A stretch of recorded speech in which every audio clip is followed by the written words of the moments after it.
Hello बच्चों। तो कैसे हो आप सब? आई होप आप सब अच्छे होंगे। Welcome to Atom to Life. तो बच्चों, आज के इस लेक्चर में अपन देखने वाले हैं वर्टिब्रेटा। अब जो हमारा वर्टिब्रेटा था, इसके प्रीवियस लेक्चर में हमने नॉन कॉर्डेट्स पढ़ लिया, हमने कॉर्डेट्स पढ़ लिया, हमने देखा यूरोकॉर्डेटा क्या होता है, सिफेलोकॉर्डेटा, वर्टिब्रेटा। करेक्ट। अगर मैं बेसिक वर्टिब्रेटा की बात करूँ तो वर्टिब्रेटा ऐसा ऑर्गेनिज्म होता है जिसके बॉडी में नोटोकॉर्ड तो होता ही है, पर आगे चल के वो डेवलप होकर फ्यूचर में वर्टिब्रल कॉलम बन जाता है। और यही वर्टिब्रल कॉलम आगे चल के स्पाइनल कॉर्ड को प्रोटेक्ट करता है। सिमिलरली इनके बॉडी में क्रेनियम भी होता है। अगर मैं क्रेनियम की बात करूं तो cranium is nothing but skull, जो हमारे ब्रेन को बचाता है। तो ऐसा ऑर्गेनिज्म जिसके पास नोटोकॉर्ड था, पर अब वो वर्टिब्रल कॉलम बन चुका है। साथ ही साथ इनके पास क्रेनियम भी प्रेजेंट है। इसके अलावा खास बात ये होती है कि इनके बॉडी के अंदर एंडोस्केलेटन के तौर पर इनके पास कार्टिलेज भी हो सकता है, या तो इनके पास बोन्स भी हो सकता है। अब एंडोस्केलेटन का मतलब क्या होता है? एंडो का मतलब अंदर, बोन्स का मतलब हड्डी। तो जैसे हमारे शरीर के अंदर हड्डी है ना, तो ये वर्टिब्रेटा का एक खास बात होता है। साथ ही साथ किसी किसी ऑर्गेनिज्म में कार्टिलेज भी होता है। अब ये कार्टिलेज क्या होता है? तो अगर मैं बोन्स की बात करूँ तो बोन्स बहुत कड़क होते हैं। अगर मैं कार्टिलेज की बात करूँ तो कार्टिलेज को बच्चों अपन प्यार से सॉफ्ट बोन्स बोलते हैं।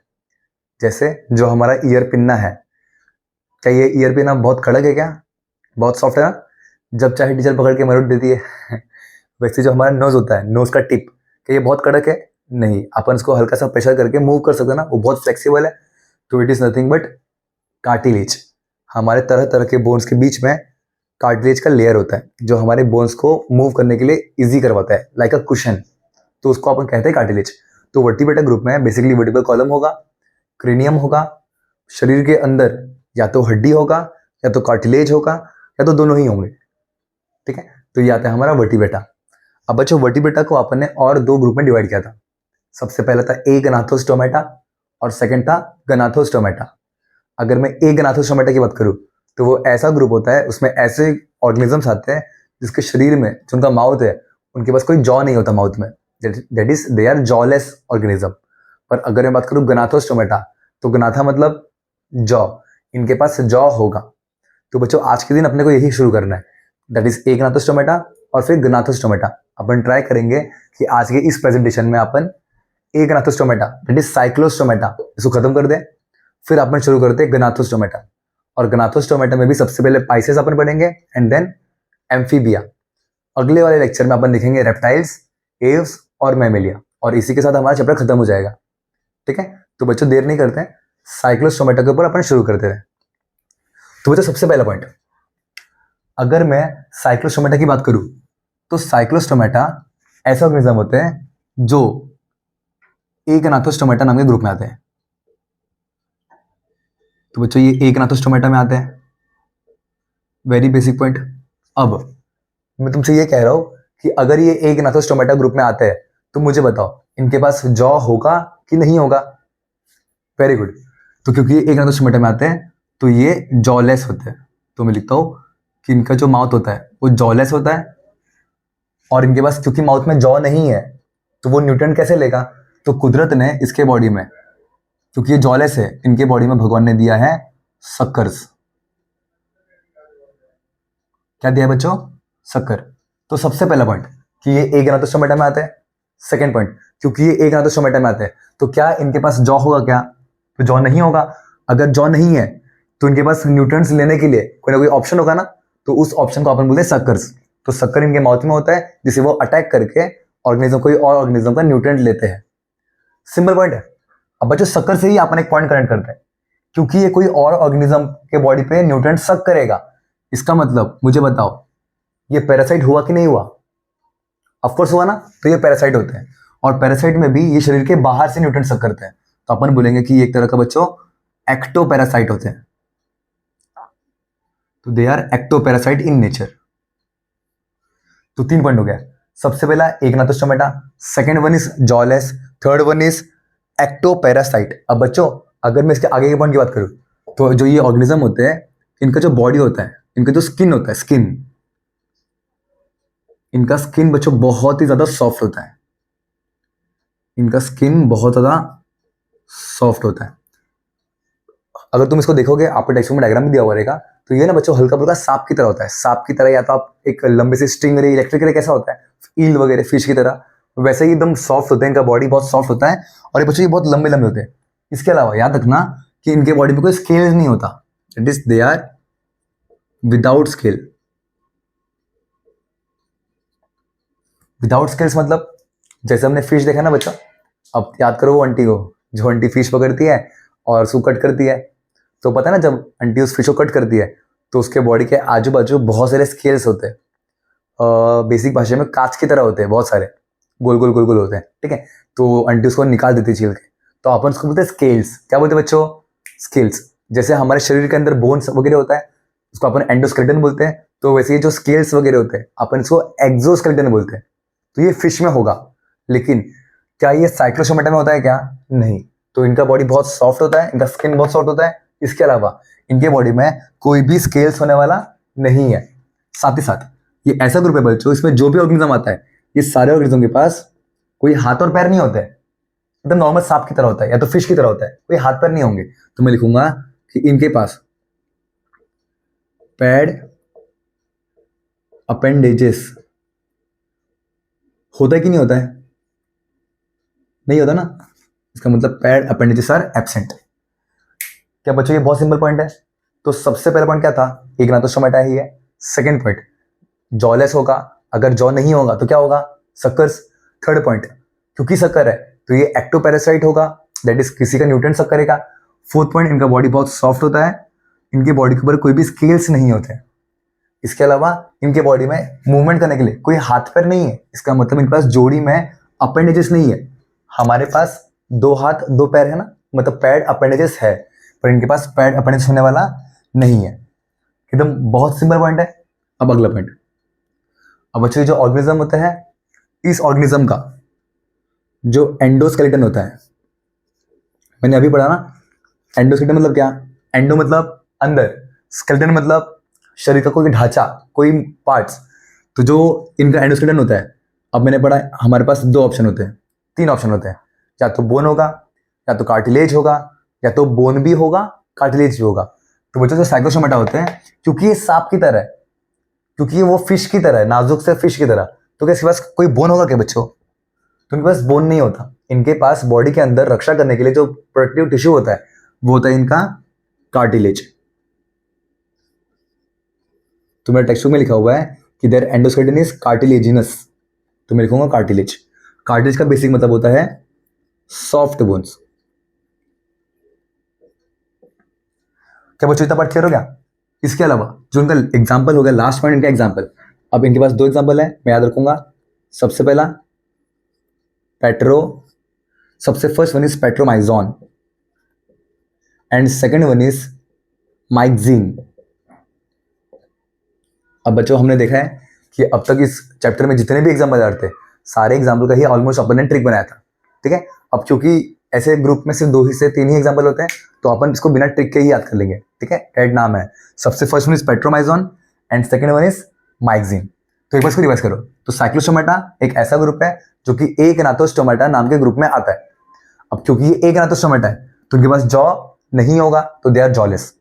अगर जॉ नहीं है, माउथ में कोई स्ट्रक्चर नहीं है जिससे वो खाना वगैरह खा सके, तो उनके पास न्यूट्रिएंट सक करने के लिए उनके पास सकर्स होता है। अब सक्कर से इनके पास, इसका मतलब ये किसी का न्यूट्रिएंट सक करेंगे, तो ये पैरासाइट हुआ है ना। तो हाँ, ये भी पैरासाइट होता है, और पैरासाइट में भी बच्चों ये होते हैं एक्टोपैरासाइट, मतलब बाहर से न्यूट्रिएंट सक करते हैं। अगला पॉइंट, इनका बॉडी बहुत सॉफ्ट होता है। अगर आपको इसका एग्जांपल मन में रखना है तो सांप की तरह स्ट्रक्चर रखो अपने मन में, जो कि बहुत नाजुक सा और पतला सा होता है, ठीक है। तो इनका बॉडी बहुत सॉफ्ट होता है, इनके बॉडी के ऊपर कोई स्केल्स नहीं होता। स्केल्स मतलब जुप वो वाला नहीं, स्केल्स मतलब जो फिश के बॉडी के ऊपर होते हैं, पतले पतले लेयर्स होते हैं, तो इनके पास वो स्केल्स नहीं होते हैं। इनके पास हाथ पैर नहीं होता, इसका मतलब पैड अपेंडेजेस आर एब्सेंट। उनके शरीर के अंदर कोई हड्डी नहीं होता, बहुत नाजुक से होता है, तो इनके पास कार्टिलेज होता है। कार्टिलेज को अपन प्यार से सॉफ्ट बोन भी बोल सकते हैं। और इसके बच्चों दो एग्जाम्पल है। सबसे first one is petromyzon, read करो इसको, petromyzon and second one is myxine. तो सबसे पहला petromyzon, second one is myxine. Petromyzon और माइक्सिन, पेट्रोमाइजोन और माइक्सिन।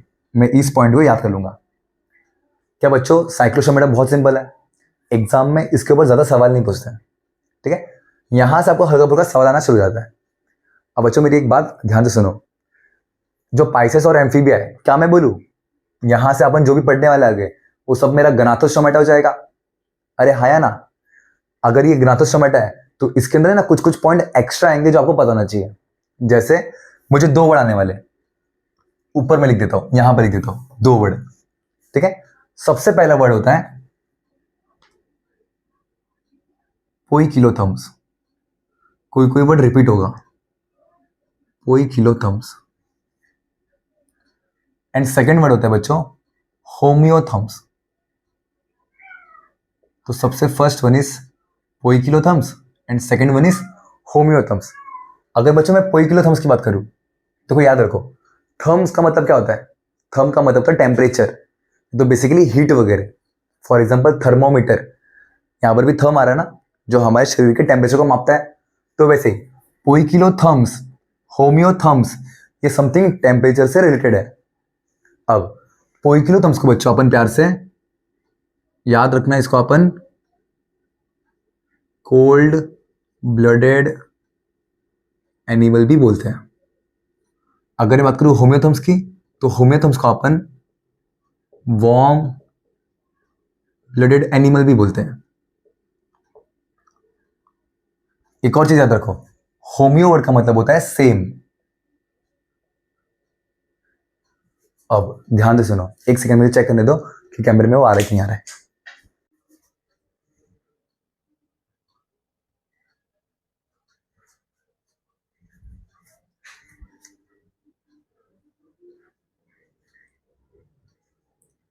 ओके, तो बच्चों अगर मैं बात करूं पोइकिलोथर्म्स या तो होम्योथर्म्स की, तो पोइकिलोथर्म्स का बेसिक मतलब होता है कोल्ड ब्लडेड एनिमल, और होम्योथर्म्स को अपन वार्म ब्लडेड एनिमल भी बोल सकते हैं।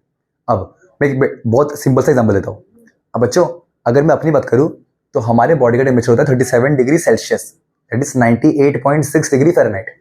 अब आपने नोटिस किया होगा बच्चों कि जब भी हम कोई ठंडे वातावरण में होते हैं, फॉर एग्जाम्पल मैंने एसी चालू कर दिया, जब भी हम एसी चालू करते हैं फिर कोई ठंडा का एनवायरमेंट में अपन पहुंच जाते हैं, तो उस समय क्या होता है, उस समय हमारे बॉडी में हमको थोड़ा गरम गरम फील होता है।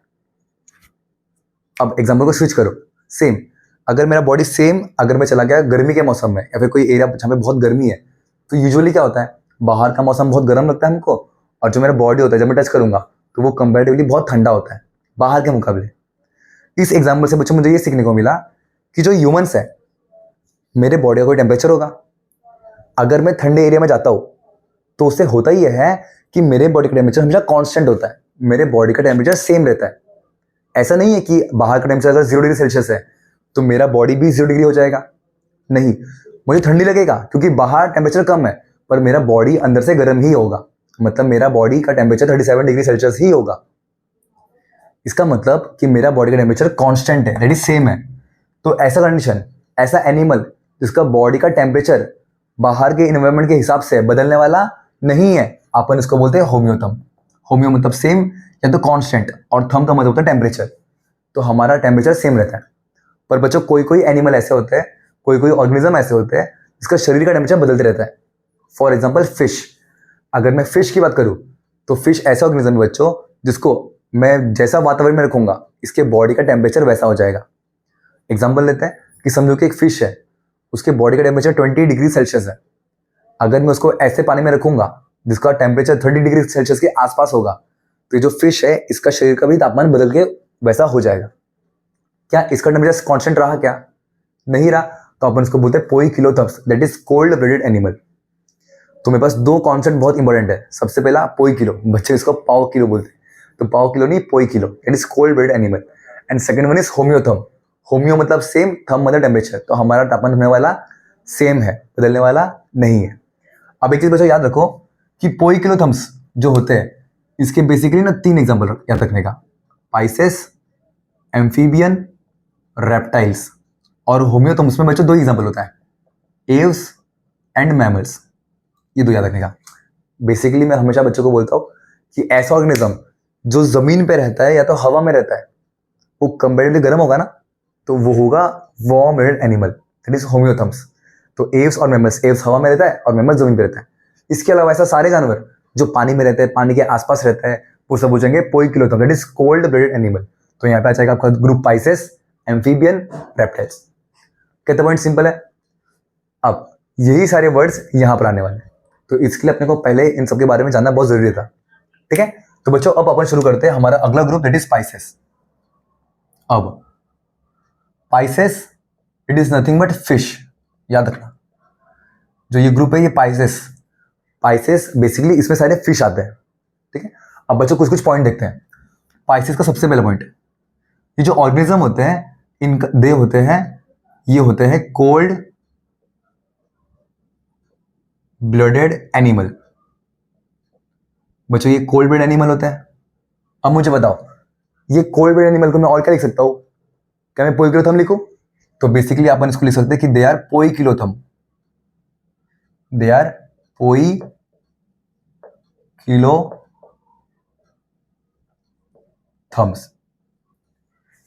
सिंपल पॉइंट है।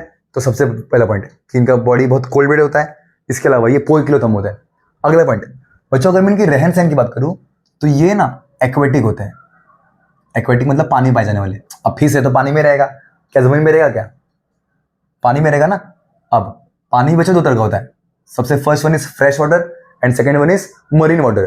तो बहुत सारे फिश मरीन वाटर में रहता है और बहुत सारे फिश फ्रेश वाटर में भी रहते हैं। तो अगर कोई मुझे हैबिटेट पूछेगा तो मैं कहूंगा कि ये एक्वेटिक होते हैं, एक्वेटिक में भी, ये मरीन वाटर में भी पाए जाते हैं और ये फ्रेश वाटर में भी पाए जाते हैं। क्या बच्चों इतना पॉइंट सिंपल है? अब आगे तो 2 पॉइंट हो गया। अगला पॉइंट बच्चों, अगर मैं इनकी बॉडी की बात करूं तो उनका बॉडी का जो शेप होता है, जो उनका बॉडी शेप है, जो उनका शरीर का जो शेप है वो होता है बच्चों स्पिंडल शेप। ये स्पिंडल वर्ड कहां सुना है? याद करो, माइटोसिस मियोसिस सेकेंड चैप्टर, वहां पर पता स्पिंडल फाइबर। तो स्पिंडल का बच्चों बेसिक मतलब होता है कुछ ऐसा शेप। अगर मैं इसको ड्रॉ करते हैं कुछ ऐसा होता है, ऐसे शेप को अपन बोलते हैं स्पिंडल शेप। तो करेक्ट है ना। जो फिश वगैरह होते हैं वो कुछ ऐसे ही होते हैं, इनका यहाँ पे सब कुछ टेल होता है।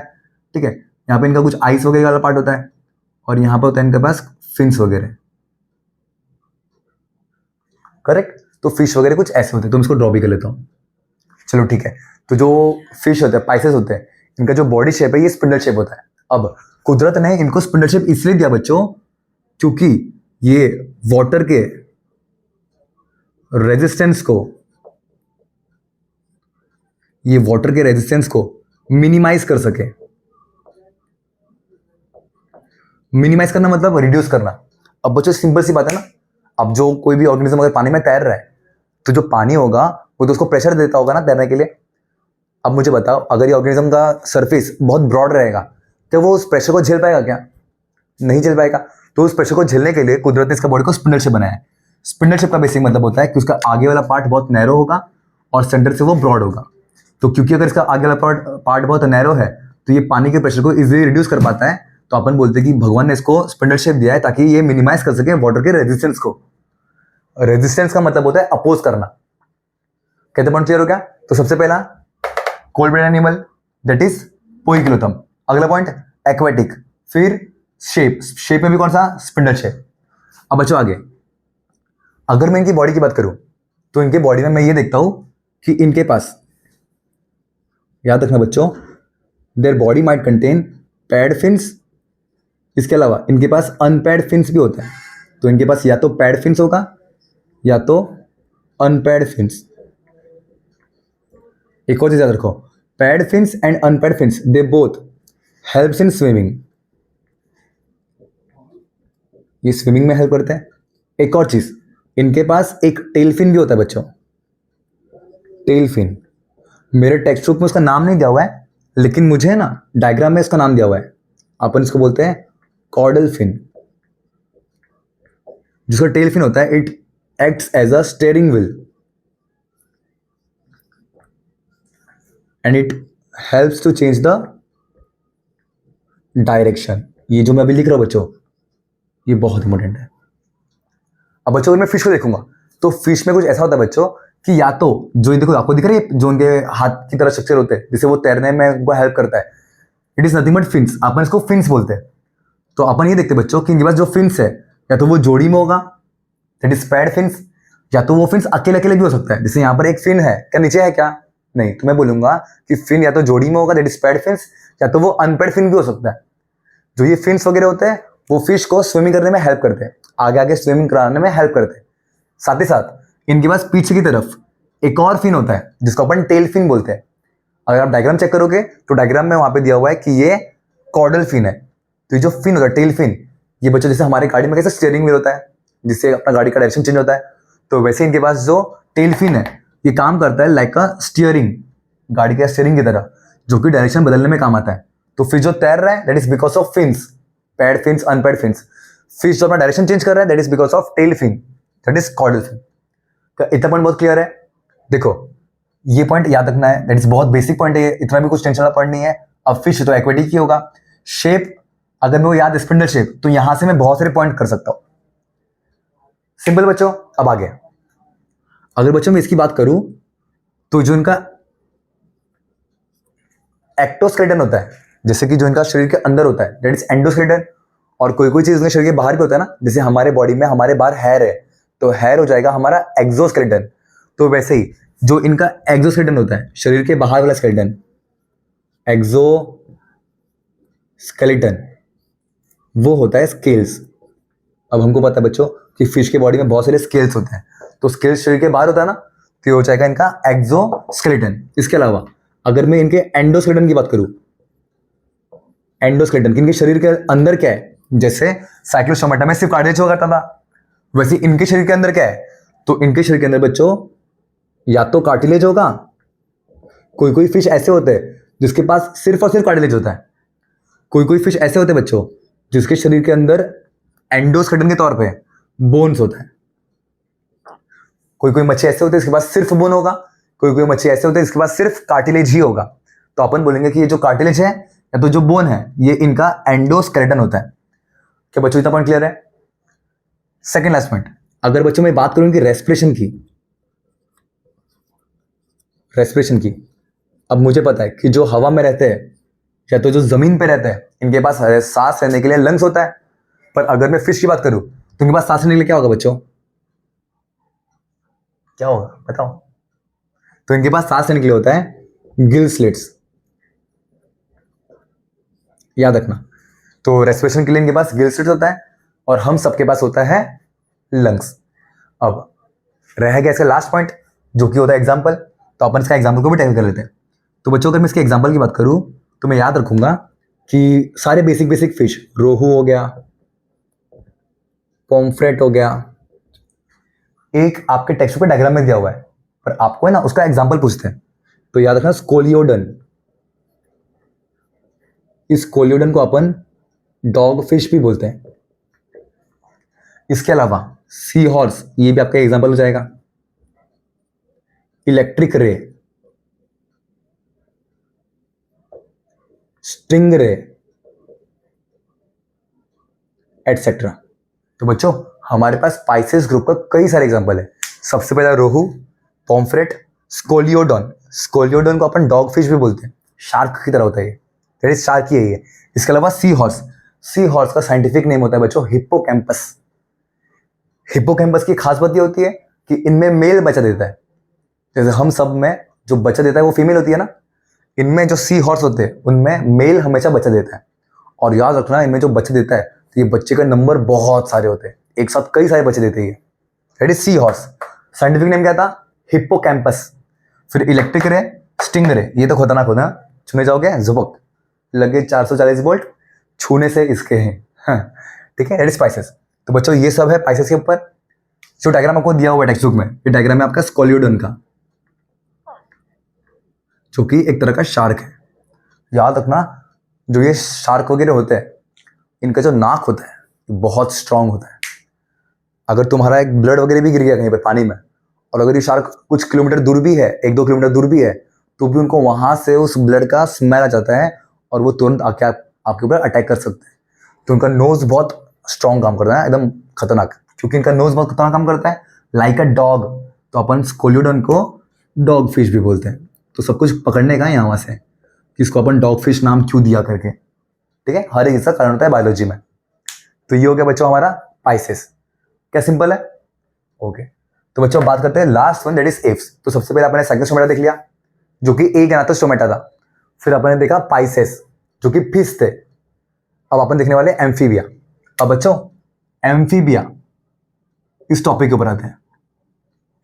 अब ध्यान से सुनो, अगर मैं एम्फीबिया की बात करूं तो एम्फी वर्ड का मतलब होता है दो। एम्फी का मतलब क्या होता है बच्चों? दो। अब एम्फीबिया ग्रुप का सबसे पहला पॉइंट, आपको ये मालूम पड़ेगा कि इसका नाम एम्फीबिया क्यों रखा गया। ये ऑर्गेनिज्म ऐसे होते हैं बच्चों जो पानी में भी पाए जाते हैं और जमीन पे भी पाए जाते हैं। फॉर एग्जाम्पल फ्रॉग, आपने फ्रॉग को देखा है ना? अब जो फ्रॉग होता है वो पानी में भी होता है, फ्रॉग जमीन पे भी रह सकता है। तो ऐसा ऑर्गेनिज्म जिसका हैबिटेट पानी और जमीन दोनों ही है, अपन उसको बोलते हैं एम्फीबिया। दोनों habitat two, that is amphibia. तो बच्चों खास बात यह है कि इस ग्रुप में जो भी एनिमल्स वगैरह होते हैं, मन में ना फ्रॉग लेके चलना, जो भी ऑर्गेनिज्म वगैरह होते हैं ये पानी में भी पाए जाते हैं और जमीन में भी पाए जाते हैं। तो मैं लिखूंगा खास बात का ये है कि इन ऑर्गेनिज्म का बच्चों जो लार्वा का स्टेज होता है, लार्वल स्टेज, लार्वा मतलब बच्चू, जो इनका लार्वल स्टेज होता है, मुझे पता है कि फ्रॉग का बच्चों का नाम क्या है। जब वो फ्रॉग बच्चू रहा होता है तो उसका नाम क्या रहता है? टैडपोल ना। जो टैडपोल है it is larva of frog, और वो कहां पे होते हैं? पानी में होते हैं।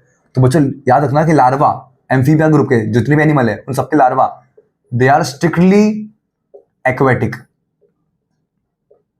इनका लार्वा स्ट्रिक्टली एक्वेटिक होता है। साथ ही साथ क्योंकि इनका लार्वा एक्वेटिक है तो भी वो सांस लेगा ना, तो वो करते हैं एक्वेटिक रेस्पिरेशन। एक्वेटिक रेस्पिरेशन, इसको याद रखना कि larva they are strictly aquatic and they perform aquatic respiration. अब अगर मैं बात करूंगी एडल्ट फॉर्म की, एडल्ट मतलब जवानी वाला फॉर्म, ये जवानी है दीवानी।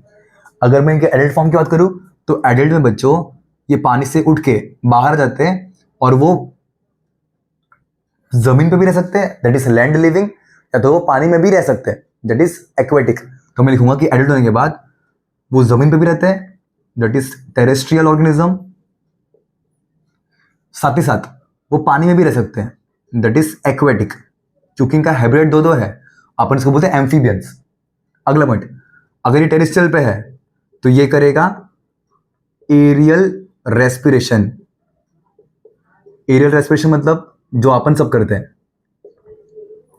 अगर ये एक्वेटिक में है तो ये करेगा एक्वेटिक रेस्पिरेशन। क्या बच्चों इतना पॉइंट सबके भेजे में चला गया? जाना ही चाहिए, ठीक है। तो एम्फीबिया लार्वा स्ट्रिक्टली एक्वेटिक, वो करेगा एक्वेटिक रेस्पिरेशन। इनका एडल्ट फॉर्म जमीन पे भी हो सकता है, दैट इज टेरेस्ट्रियल, पानी में भी हो सकता है, दैट इज एक्वेटिक। अगर जमीन पे है तो एरियल रेस्पिरेशन, पानी में है तो फिर एक्वेटिक रेस्पिरेशन। इसके अलावा बच्चों एक पॉइंट याद रखना कि एम्फीबिया में जो भी ऑर्गेनिज्म होता है, इनका जो स्किन होता है, इनका स्किन बच्चों बहुत मॉइस्ट होता है। इनका स्किन बहुत मॉइस्ट होता है, मॉइस्ट मतलब गीला होता है। और एक और चीज याद रखना कि एम्फीबिया वगैरह में जो इनका स्किन होता है ये भी काम करता है रेस्पिरेशन में। तो सांस लेने में बच्चों इनका स्किन भी काम करेगा। Moist skin helps in respiration, moist skin helps in respiration. क्या बच्चों, पॉइंट सिंपल है। अब अगला, अब बच्चों मुझे बताओ, क्या साइक्लोस्टोमेटा के पास हाथ पैर थे क्या? नहीं थे ना, तो उनके पास पैड अपेंडेजेस एब्सेंट थे। क्या फिश के पास हाथ पैर होते क्या? अरे यार क्या पूछ रहे हो, नहीं होते। पर अगर मैं एम्फीबिया की बात करूं तो इनके पास हाथ और पैर होते हैं ना, तो मैं बोलूंगा कि इनके पास दे हैव पैड अपेंडेजेस। इनके पास जोड़ी होता है ऑफ हाथ और पैर, आपने देखा है फ्रॉग वगैरह का। साथ ही साथ एक और पॉइंट बच्चों याद रखो कि इनके पास ईयर इज एब्सेंट। ईयर का बेसिक मतलब जब मैं बोल रहा हूं ईयर, तो आप इतना याद रखोगे कि इनके पास बच्चों मैं एक्सटर्नल ईयर की बात कर रहा हूं। तो पॉइंट कुछ ऐसा है कि इनके पास है ना बाहरी तौर पे कान नहीं होता, फ्रॉग वगैरह के पास ये ईयर पिन नहीं होता, तो external ear is absent, but इनके पास टिम्फैनम होता है। सो टिम्फैनम इज प्रेजेंट। टिम्फैनम का बेसिक मतलब होता है ईयर ड्रम। तो अगर मैं फ्रॉग वगैरह की बात करूं तो इनके पास कोई बाहरी तौर पे कान नहीं होता, पर इनके कान के अंदर की तरफ जो इनका ओपनिंग है उनके तरफ उनके पास ईयर ड्रम होता है, दैट इज टिम्फैनम होता है। तो वो सुन सकते हैं। अरे हाँ या ना? तो बच्चों इतना पॉइंट क्लियर हो गया। अब आगे, अगर बच्चों मैं इसके आगे की बात करूं तो इनके शरीर में जैसे हमारे पास हेड है, ट्रंक वगैरह होता है, नेक वगैरह होता है, तो इनके पास नेक नहीं होता, ये भी याद रखना। तो इनके पास नेक इज एब्सेंट, कोई गला वगैरह नहीं होता, एकदम जाड़ी पड़ी होती है। इसके अलावा एक और चीज याद रखना कि इनके बॉडी में इनका eye is very prominent. Prominent word का मतलब होता है क्लियर। तो इनके पास आंख है, बहुत विजिबल नजर भी आता है। और बच्चों इनके पास आईलिड भी होता है, eyelids is also present.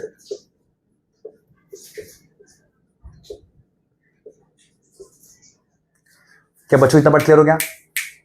Simple है, पक्का। अब आगे लास्ट पॉइंट, 2-3 पॉइंट और देखेंगे, ठीक है। जैसे इनके पास एक्सोस्केलेटन के तौर पे इनके पास क्या था? स्केल्स था ना। इनके पास क्या स्केल था? क्या नहीं, मतलब शरीर के बाहर कुछ भी नहीं था। तो वैसे ही इनके पास भी कोई स्केल्स वगैरह नहीं होता। तो इनका भी जो एक्सोस्केलेटन होता है, एक्सोस्केलेटन, तो बच्चों इनके पास भी एक्सोस्केलेटन नहीं होता, that is exoskeleton is absent. इसके बदले इनके पास स्किन होता है, मॉइस्ट स्किन, जो कि रेस्पिरेशन में हेल्प करता है। एक और चीज बच्चों याद रखना कि इनका जो स्किन होता है, इनके स्किन के ऊपर कोई डेरिवेटिव नहीं होता। डेरिवेटिव मतलब कोई स्केल्स वगैरह और कुछ भी नहीं होते, ठीक है। इसका मतलब कि इनके पास कोई एक्सोस्केलेटन होने वाला नहीं है। एक और चीज बच्चों याद रखना कि जैसे हमारे पास फिंगर्स वगैरह होते हैं, तो इनके पास भी फिंगर्स वगैरह होते हैं, तो दे हैव डिजिट्स। डिजिट्स का बेसिक मतलब होता है फिंगर्स वगैरह, मैं याद रखूंगा। बट खास बात यह है कि जैसे हमारे पास फिंगर है और उसके ऊपर नेल्स होते हैं, तो इनके पास फिंगर तो होते हैं पर कोई क्लॉज नहीं होते। क्लॉज का बेसिक मतलब होता है कोई नेल्स वगैरह नहीं होते, कोई अटैचमेंट नहीं है, एक्स्ट्रा अटैचमेंट। कितना पॉइंट क्लियर हो गया? तो सबसे पहला है लार्वा स्ट्रिक्टली एक्वेटिक होता है, तो वो करेगा एक्वेटिक रेस्पिरेशन। एडल्ट जमीन पे भी रह सकता है, पानी में भी रह सकता है। अगर जमीन पे रह रहा है तो टेरेस्ट्रियल, पानी में रह रहा है तो एक्वेटिक। जमीन पे रह रहा है तो एरियल रेस्पिरेशन, पानी में रह रहा है तो एक्वेटिक रेस्पिरेशन। इनका स्किन बहुत मॉइस्ट होता है और ये हेल्प करता है रेस्पिरेशन में। इनके पास पैड अपेंडेजेस होते हैं।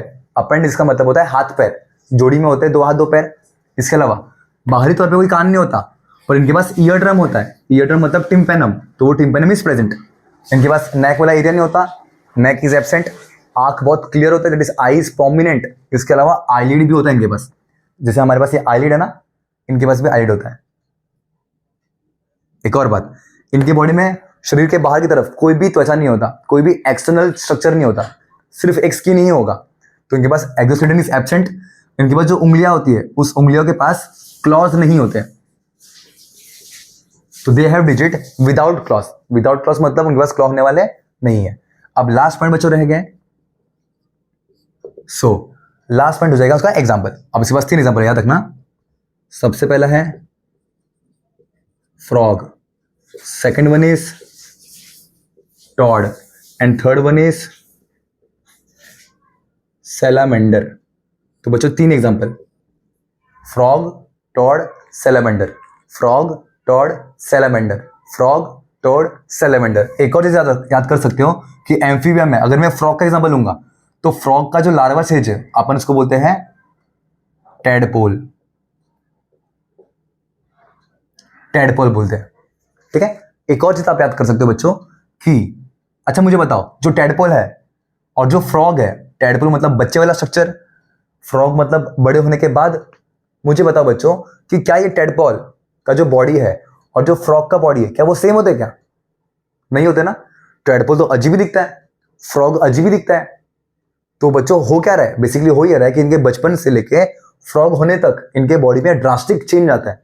इस ड्रास्टिक चेंज को अपन बोलते हैं मेटामॉर्फोसिस।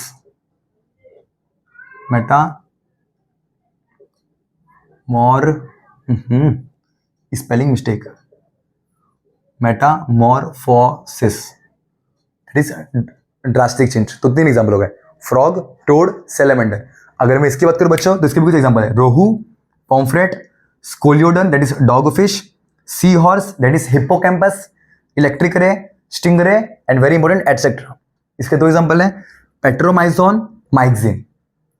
तो बच्चों ये है आपका लेक्चर आज का, cyclosomata, pisces, amphibia. Pisces and amphibia are from gnathostomata and cyclostomata जो ग्रुप है ये आता है बच्चों ए गनाथोस्टोमेटा में। तो इनके पास जॉ नहीं होता और इन सबके पास जॉ होता है। कहते पॉइंट क्लियर हो गया। अब मैं आपको कुछ इंपॉर्टेंट पॉइंट मार्क कर देता हूँ। तो साइक्लोस्टोमेटा में आप याद रखोगे जॉ नहीं होता, ये आपका इंपॉर्टेंट पॉइंट हो गया। इसके अलावा इनका एंडोस्केलेटन आप याद रख लेना और आप इसका एग्जाम्पल याद कर लेना। ये 3 पॉइंट्स के एग्जाम्पल हो गए।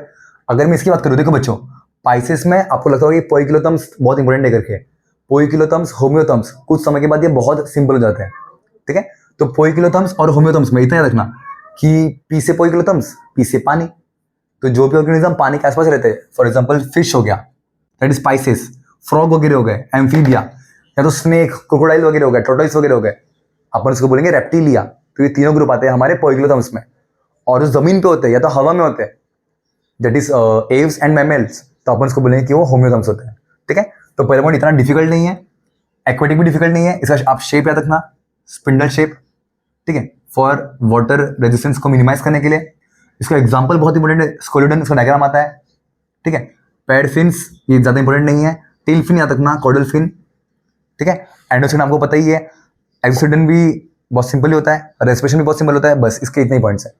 अगर मैं एम्फीबिया की बात करूँ तो आप याद रखोगे मेटामॉर्फोसिस, टेक्स्ट बुक में दिया हुआ नहीं है पर अपने लिए भी आप याद रखने का, ठीक है। फिर आप याद रखोगे स्किन, मॉइस्ट रेस्पिरेशन के लिए काम आता है। एक्सटर्नल ईयर एब्सेंट होता है। टिम्पैनम इसके पास होता है, वेरी इंपॉर्टेंट। आई बहुत प्रोमिनेंट है और इसके पास आईलिड भी होता है। डिजिट के पास क्लॉज नहीं है। तो बच्चों ये हो गया आपका पूरा टॉपिक और आपको मैंने दे दिया कुछ इंपॉर्टेंट पॉइंट्स भी, ठीक है। तो इसी के साथ आज का लेक्चर अपन कर देते हैं खत्म। एकदम ज़्यादा कुछ नहीं अपन ने पढ़ा है, बहुत सिंपल टॉपिक है। आई होप आपको समझा होगा। इसको लिखो बुक में, बार बार रिवाइज करते रहो, 2 बार देखो, 3 बार देखो, उसके बाद अगला लेक्चर देखना। और हाँ, अगर ये लेक्चर से पहले, अगर पहले का लेक्चर नहीं देखा है तो पहले वो देख के आओ। हमारे पूरे चैनल के ऊपर प्लेलिस्ट बनाया हुआ है, तो अगर आप जाओगे तो आपको हर एक लेक्चर एक सीक्वेंस में आपको मिल जाएगा, जहाँ पर लेक्चर 1 लेक्चर 2 करके भी आपको दिया हुआ है, ठीक है। तो आई होप कि आप इसको करते होंगे properly. Exam point of view बहुत इंपॉर्टेंट चैप्टर है, बच्चों को बहुत डिफिकल्ट लगता है। अपन ट्राई करेंगे कि चैप्टर को बहुत सिंपल वे में खत्म करें, ठीक है। एग्जाम्पल्स की ट्रिक वगैरह जहाँ पे जरूरत है, जहाँ पे जरूरत नहीं है, फॉर एग्जाम्पल ये सब हो गए, तो यहाँ पे आपको मच्छी वगैरह का नाम पता ही है बच्चों, तुम खाते ही हो, ठीक है। नहीं भी खाते हो तो भी तुमको पता ही होगा यहाँ का, ठीक है। तो ये बहुत सिंपल वे में निकल जाता है इसके एग्जाम्पल्स वगैरह, ठीक है। अब फटाफट से स्क्रीनशॉट खींच लो, फिर अपन मिलेंगे अपने अगले लेक्चर में।